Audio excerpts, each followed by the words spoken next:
ஒரு முடிக்கே இவ்வளவு ஆற்றல் இருக்குதுன்னா முடிசூடா மன்னனாகக்கூடிய நிலத்திலே விளையக்கூடிய கருப்பு கவுனிக்கு அந்த கவுன் என்றால் பாதுகாப்பு.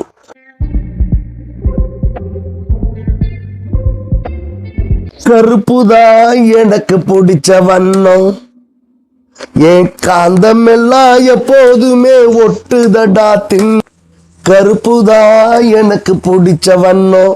அப்ப இந்த பாட்டு ஆங்கிலத்தில் பாடிட்டு போயிட்டாங்க, கருப்பு தான் எனக்கு பிடிச்ச கலருன்னு. ஆக கருவிழி கருப்பு தான், கருநாவல் கருப்பு தான், இரும்பு கருப்பு தான், எரியும் நெருப்பு எரிந்து விட்டால் கருப்பு தான், கரியும் கருப்பு தான், அந்த காந்த ஓட்டமும் கருப்பு தான், நம்ம காற்றில் இருக்கும் தெய்வமும் கருப்பு தான் அப்படின்னு கருப்புக்கு ஒரு மகிமையை சொல்லி இந்த கருப்பு கோளான சனீஸ்வர பகவானுடைய ஆற்றலை ஒரு மகத்துவமிக்க ஆற்றலாக வாழ்வியலில் மனிதவள மேம்பாட்டில் எல்லோரும் அறிவியலோடு.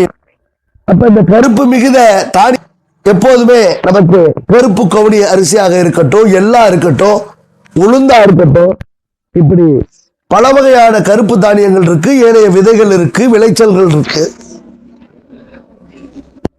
இந்த கருப்பினுடைய மகிமை என்பது மிகப்பெரிய ஆற்றல் மிக்கது. உடம்பு பூரா பல வண்ணங்கள் இருக்கலாம், ஆனா ஆகாயத்தை பார்க்கக்கூடிய அந்த தலைப்பகுதி கருப்பான முடியில நிறைஞ்சிருக்கும். அப்ப சூரியனுடைய ஆற்றல் நேரடியாக இந்த மூளை பகுதியையும் நரம்பு மண்டலத்தையும் இரத்த ஓட்டத்தையும் ஏனைய நுண் உறுப்புகளையும் அந்த கணிப்பறி போன்ற மகத்துவம் நிறைந்த அந்த தலைப்பகுதியை பாதிப்படையக்கூடாதுங்கிறதுக்காக கருமுடி. அப்ப ஒரு முடிக்கே இவ்வளவு ஆற்றல் இருக்குதுன்னா முடிசூடா மன்னனாகக்கூடிய நிலத்திலே விளையக்கூடிய கருப்பு கவுனிக்கு அந்த கவுன் என்றால் பாதுகாப்பு. அப்ப கருப்பு என்றால் பொறுப்பு என்ற அர்த்தம்.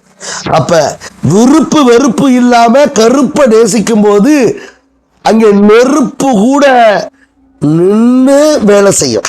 அப்ப ஒரு அக்னி பிரவேசத்தின் ஆற்றலில் மிஞ்சக்கூடிய பொருளுக்கு கருப்பு என்றால் ஒரு வாழ்வியலின் மிகப்பெரிய நேர்த்தியான ஆற்றலை செம்மப்படுத்தக்கூடிய ஆற்றல் இந்த கருப்பு கவனிக்கிறது.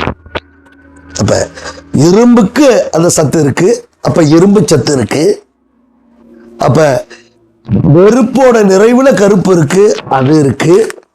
கோள்களுடைய இயக்கத்துல 2.5 ஆண்டு ஆற்றலை அங்கே நெறிப்படுத்தக்கூடிய ஆற்றல் அந்த சனிக்கோளுக்கு இருக்கு. அப்ப அவருடைய ஆற்றலும் அந்த கருப்புக்குள்ள இருக்கு. இப்படி எள்ளாக இருந்தாலும் உளுந்தாக இருந்தாலும் இணைக்கக்கூடிய ஆற்றலும் கருப்புக்குள் இருப்பதால் ஆக இந்த கற்பு நெறியாய் உள்ள கருவறைக்கும் கருப்பு தான். இருட்டிலே உருவாகும் குழந்தைதான் வெளிச்சத்தில் அவன் தலைவனாகிறான். ஆக இருட்டு என்பது எவ்வளவு பொறுப்பானதாக இருந்தால் கருவறைக்குள் கூட ஏனைய காந்த ஓட்ட விதிகளை கதிர்வீச்சுகளை அனுமதிக்காத ஒரு பொருள்தான் கருப்பு.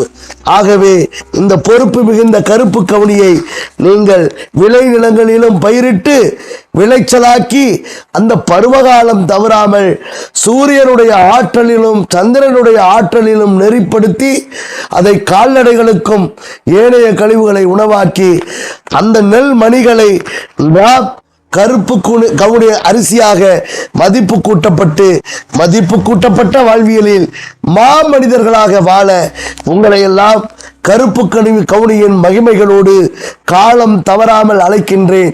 குரோதி வருட வாழ்த்துக்களோடு நீங்கள் எல்லாம் குபேரனாக வாழ வேண்டுமென்றால் விவசாயிகளே கருப்பு கவுனியை பயிரிடுங்கள்.